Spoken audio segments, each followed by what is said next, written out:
The World Cup is over and the verdict on tourism is in. United Airlines tried to merge with both Delta and American and got turned down by both.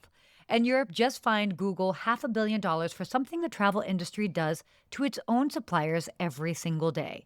I'm Sarah Dandashi. It's Tuesday, July 28th, and this is the Skift Daily Briefing. First up, the 2026 World Cup promised to be a once-in-a-generation tourism windfall.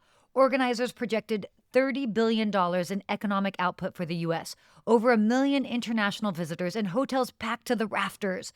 But what actually happened was a lot more complicated.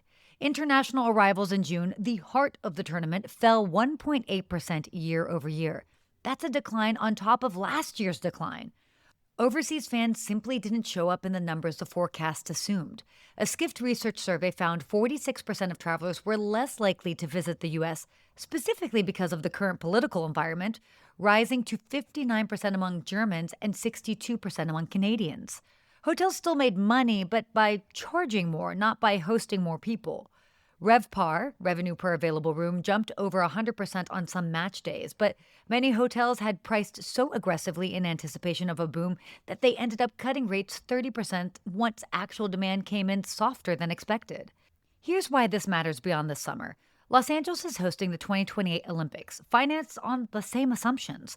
The international tourist who was supposed to fill 40% of World Cup crowds mostly stayed home. If that pattern holds in 2028, cities win on room rates and lose on volume. And it's the volume that justifies the public money. Next up, United Airlines CEO Scott Kirby had big merger ambitions this year. He approached Delta about combining the two carriers into what would have been the largest airline in the world. Delta looked at it and walked away. He also floated the idea of a United American merger to the White House. American CEO Robert Isom shut it down using the now famous line, "We're going to be roommates and we're not getting married." Kirby has since said that he's not interested in smaller deals either, specifically ruling out JetBlue, which he called idiotic, as an acquisition target. So where does this leave the airline consolidation? Largely stalled.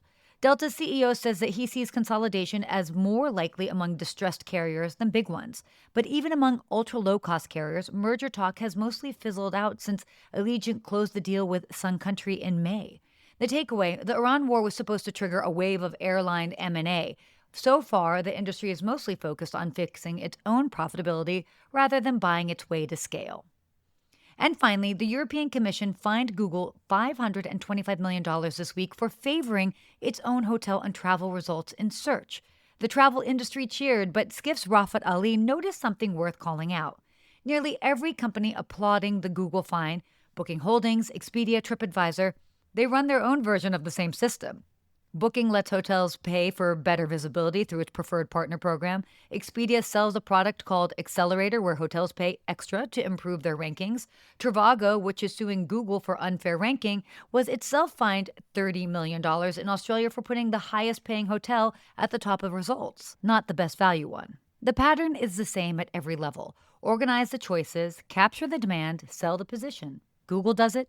The OTAs do it. Meta Search does it, and now AI assistants are becoming the next layer, with ChatGPT already running ads alongside its travel answers. So, in a nutshell, everyone in travel wants their fair ranking from the platform above them while selling position to the suppliers below. The Google fine is real and warranted, but it's also a mirror the whole industry should probably be looking into.